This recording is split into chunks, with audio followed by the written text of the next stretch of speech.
I want to talk about benching my own son.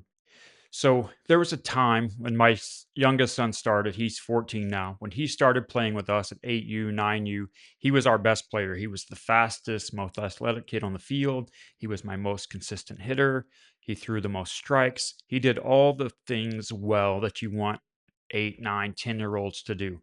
But once he started to get into that 11, 12, 13-year-old window, his body type started to change. He started to grow. He got heavy. You'll see kids kind of grow and they get heavy and slow footed before they kind of finish the back end of puberty. And when he went through that growth spurt, he was used to being the best player on the field. He was a starter. He was confident. Everything came really easy to him. And then all of a sudden, it didn't. And he started to fall back. And he lost his primary position. He got benched at times. And he watched other kids take his spot and know that they were just better than he was at the time. And this is where his real story began. So, because most people don't talk about this, my son had every reason to quit, right? And I was put a lot of stress on him as his coach and his dad of benching him and explaining to him that he's not the best option at this position or that position right now, and that he needs to continue to work and push and grow from that. And like I said, he had every excuse to quit. He could have blamed everything on me, and he could have had opportunities to play for different teams, or I could have adjusted the team to give him more opportunities, or I could have put him down on the team and let him have an experience there. But I didn't, and he didn't because he wanted to earn those positions. So what he did was he showed up every day. He worked hard. He failed. He learned. He failed. He learned. He failed. He learned, and he started to grow slowly, quietly. He built something that doesn't show up in box scores at 8U, 11U, 12U. Was he became resilient, tough, had humility, great work ethic, and now he's a major contributor on one of our top teams. And it's not because he was always the best, it's because he learned how to handle not being the best. And he learned how to push through adversity. He learned how to create confidence, right? Even if sometimes it's false confidence to help encourage others.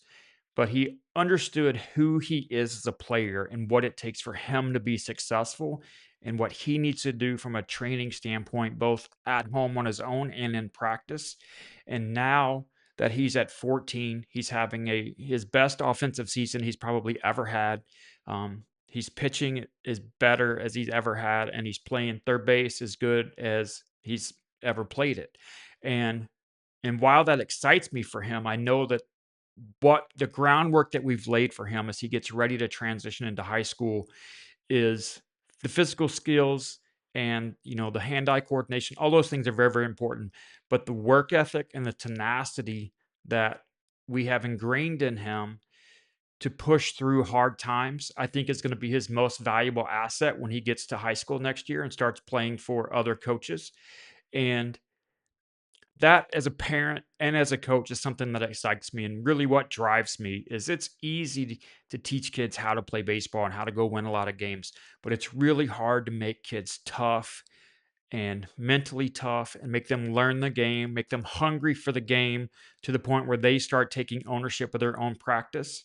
And if you can do that as a coach or a parent, like, that's the cheat code. Once you get a kid who loves the game and wants to chase their own goals, then you just become the tour guide and you just help point them in the right direction and stay out of the way. And that's where I'm at with my young son. I challenge you as parents and coaches, if you want that for your son, don't make it easy for him, right? Keep it fun, keep it encouraging, but make sure that they're earning opportunities along the way. And when they start to slip or their work ethic starts to wane or their technique starts to be poor, don't be afraid to bench them, talk them through it, but let them see that there's another side of this game. And that part of that game is the work ethic and the resiliency it takes to always stay at the top. All right, guys. Thank you. And I'll see you next week.